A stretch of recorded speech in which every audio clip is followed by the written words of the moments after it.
Hello, everyone, and thank you for joining us today on this new webinar presented by OKA11. First, I want to start with my name. I'm Luis Rendon, and I'm the bilingual liaison for the Education and Outreach Department. And today, along with me today as well, is Haley Manning. She's the manager of the Education and Outreach Department. Before we get started, I just wanted to let you guys know that if you guys have any questions about the discussion today, you can either type your questions as I go, and we'll answer them. Haley might be able to assist in answering some of those questions that you guys may have, or if you guys want to wait until the very end, once we conclude the presentation, and if you guys have any questions, please feel free to ask them as well. We'll also have a drawing at the end for a gift card as well, and we'll do that towards the end. Haley will be sharing her screen, and we'll let know who the winner is. But let's get started on today's presentation. It's about the new procedure for estimated completion dates and remark or extend requests that went into effect this past October 21st of this year, 2025. And before we get into the actual material or content about that, let's just kind of review about what OKA 111 is, the law, and some of the main things that go with that as well. So it's always important when we're talking about 811 to contact actually the 811, or in this case, OKA 111, the 811 for the state. Excavators have to notify OKA 111 before any digging happens, demolition or blasting, near underground facilities or easements. This is a legal requirement designed to protect lives, property, and utility infrastructure. You have to give at least 48 hours notice before any work start. So remember that weekends, holidays, and the day that you submit the tickets does not count towards the waiting period. Once a notice is processed, it's valid for 14 calendar days. If work continues beyond that period, you will need to submit a new local request to keep everything current and accurate. Before starting any excavation, always check the positive response system to make sure all operators have responded. Make sure that the paint and flags remain visible, and if they fade or are disturbed, always request a remark.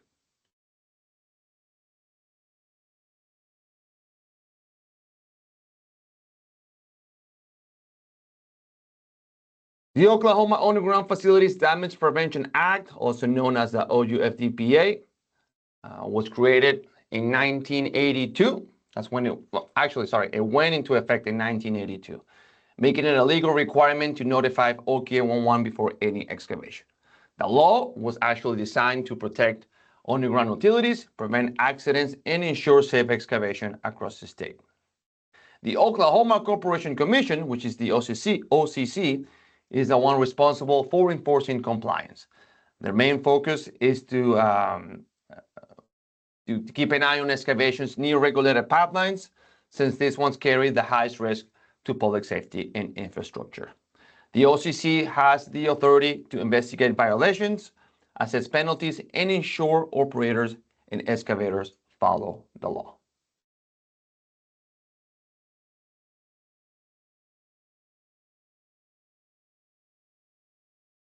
OKA 111 is a nonprofit member-funded organization that was created in 1979, but it was until 1982 that the law actually went into effect, like I just said, and it requires everyone to contact 811 before digging. OKA 111 is also a free statewide notification service that connects excavators with utility operators. And the way it works, excavators submit a ticket via phone or website, and then OKA 111 notifies all utility operators in that dig area. Then operators send locators to mark lines within 48 hours. And the reason this is so important about what OKA 111 does is because it protects people, prevents outages, and avoid costly damages and save lives. This is why contacting OKA 111 matters the most.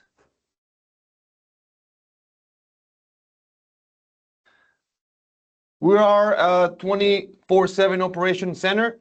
Oki 811's online system is available 24/7, and tickets can be submitted anytime. The contact center is open Monday through Friday from 6 a.m. to 6 p.m. for all types of requests via phone. After hours, we accept emergency requests, damage reports, and repeat notices via phone. Our distribution, the way it works, every locate ticket is processed and routed to the facility operators in that dig area. This is how excavators and operators stay connected through Oki 811. We also maintain records. These records support compliance, audits, and investigation when it's needed. And here at Oki 811, we also educate and train. Actually what we're doing today. We provide outreach, safety training, and education for the public, contractors, and operators. Just to add a little bit to that, we also provide all these safety trainings and outreach in Spanish as well. We promote safe digging practices and legal compliance statewide.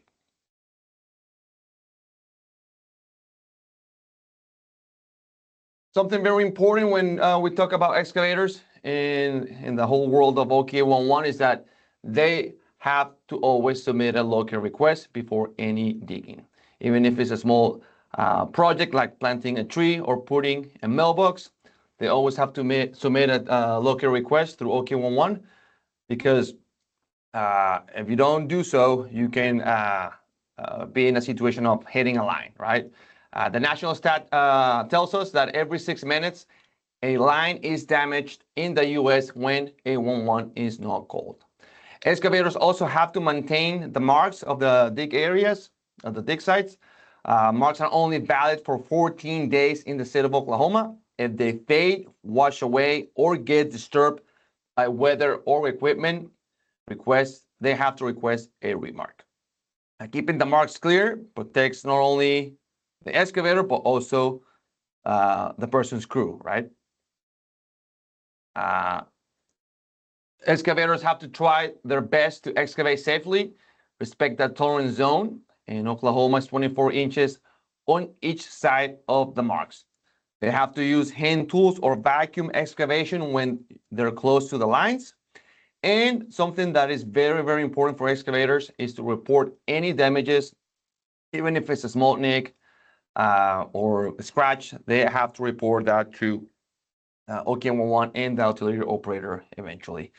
By not doing so, it can turn into bigger problems later on in their project.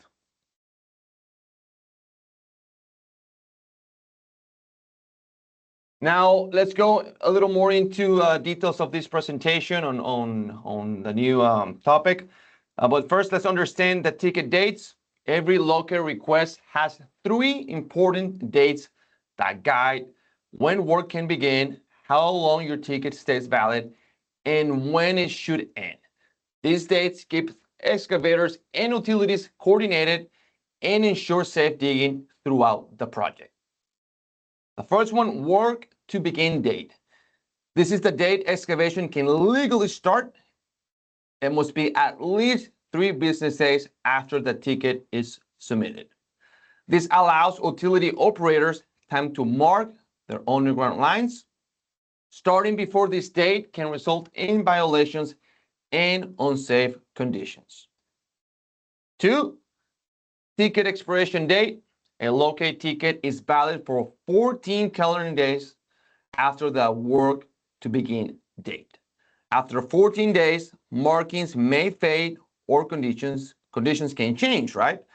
If work continues, the excavator must renew their request to stay compliant. And third, estimated completion date. This is when you expect to finish the excavation. It's okay to provide an estimated date if you are unsure. The goal is to give a general timeline. You don't have to be, futuristic and know the exact date, but at least to be really close to when you expect to finish. The estimated completion date does not have to be exact, right? But you have to choose the day when you reasonably expect to be finished. If the project ends earlier, no further action is needed. Having this, it helps facility owners know how long to maintain their marks and when to schedule follow-up work or inspection. It also improves communication and record keeping for all parties involved.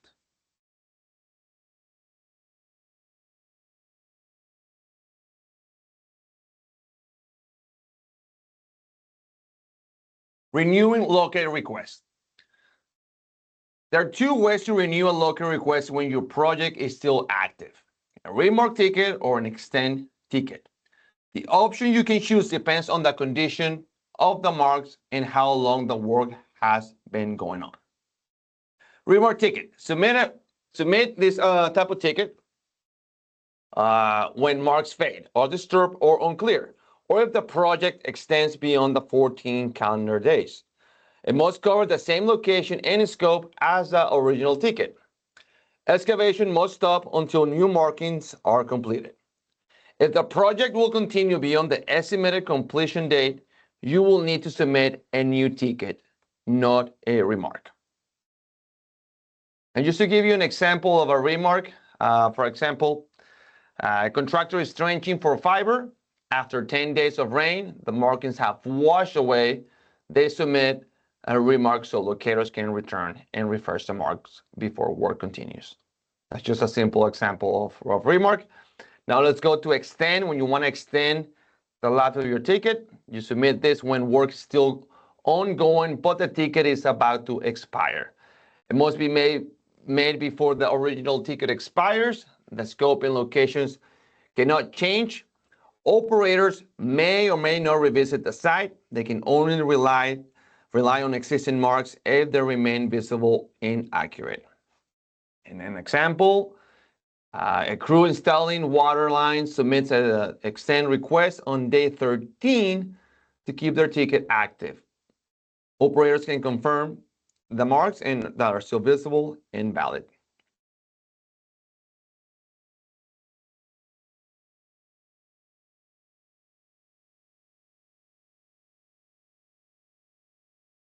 So what changed on October 21st of 2025 after the estimated completion date passes? I'm going to say it again. After that estimated completion date passes, tickets can no longer be renewed. A new ticket is required for ongoing work. And this will ensure that locator requests always represent active excavation work and that utilities are marked not only when work is actually taking place. If a project continues beyond its original estimated completion date, the excavator must submit a locator request that includes an update project scope showing only the areas where work is still in progress, a new estimated completion date that reflects the extended timeline. So again, the excavator, if the project is going to go beyond the original estimated completion date, the excavator must submit, again, a new locator request that includes an updated project scope showing only the area that is there's still working going on, and a new estimated completion date that reflects the extended timeline. Updating the project scope helps limit the locator area to only the sections that will still require excavation. And this reduces unnecessary locating, minimizes delays, and allows locators to focus their time and resources where they need it the most. By requiring current and accurate tickets, this process maintains the integrity of the 811 system, preventing outdated or inactive requests from remaining open and supporting safer, more efficient excavation practices across all job sites.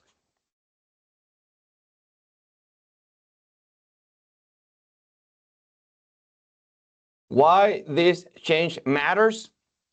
Previously, many projects were lasting well beyond the estimated completion date, but their tickets remain active. And this led to several issues. Out-of-date tickets made it difficult to know which sites were still active, right? Inaccurate records caused confusion between excavators and utilities. Also, extra remark requests and scheduling conflicts, wasted times, and resources. This change fixes these issues by keeping tickets information current and ensuring that only active job sites remain open. This improves efficiency across the system, reduces confusion, and helps locators focus on valid and ongoing work.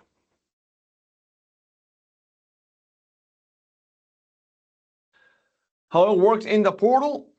To help users adjust to this new process, we added a new portal notification banners that serves as reminders. These banners displays once per day for each user through November 4th, making sure everyone is aware of the new estimated completion date rule before it takes full effect.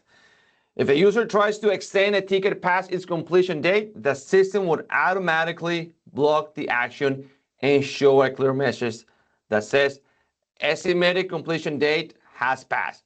Please create a new ticket.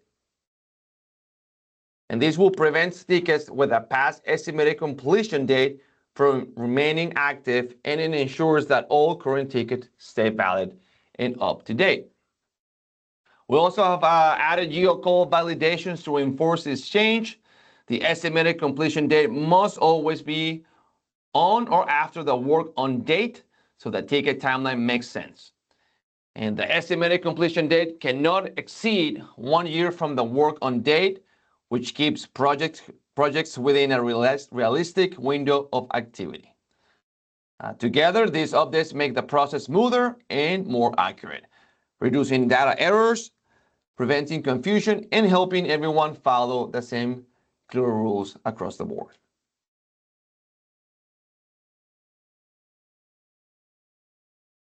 Some of the benefits of, the benefits of the update. First, it keeps ticket data current and accurate. When every ticket reflects real ongoing work, utilities and locators can rely on that information to make informed decisions about scheduling and field operations. It also reduces unnecessary locator dispatches by closing out outdated tickets. Locators no longer have to waste time remarking inactive sites. That means that their time and resources are spent when they're truly needed on active excavation work. The change also supports compliance with the Oklahoma Underground Facilities Damage Prevention Act. Keeping accurate timelines and submitting new tickets as needed ensures that everyone is following the law and maintaining a safe excavation environment.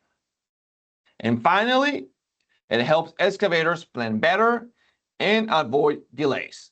When projects are organized and completion dates are realistic, it's easier to stay on schedule, request locates in time, and prevent any last-minute issues in the field.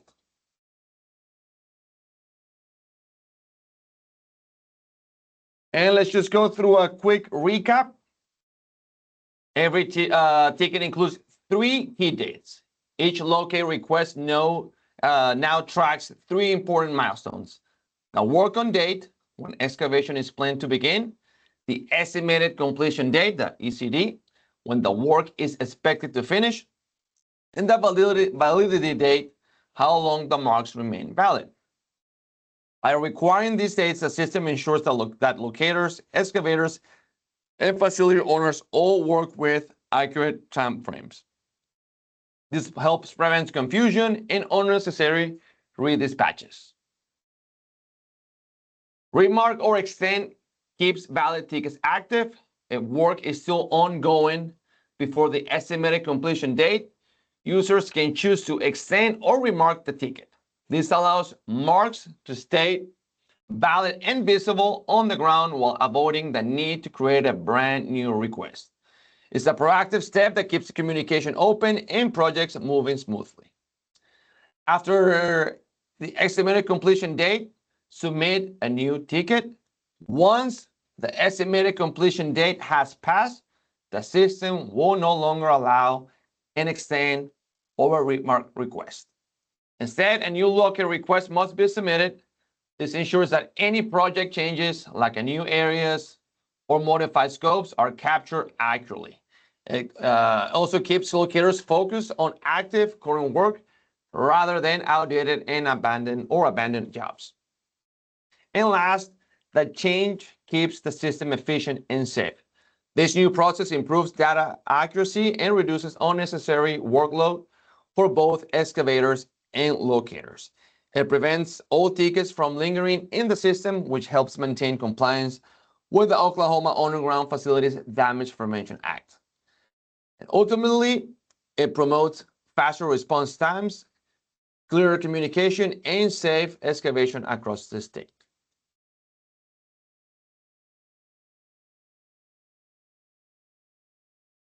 And just to kind of wrapping it up, just to remind you, the effective date of this new update on the law, it went into effect on October 21st, 2025.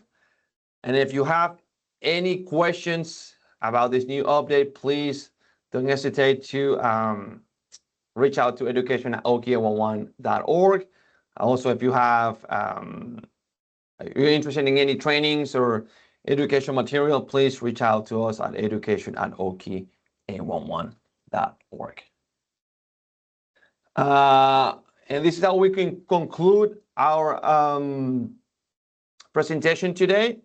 If you have any questions, please feel free to leave them in the chat box. Haley and I will be happy to respond them to you.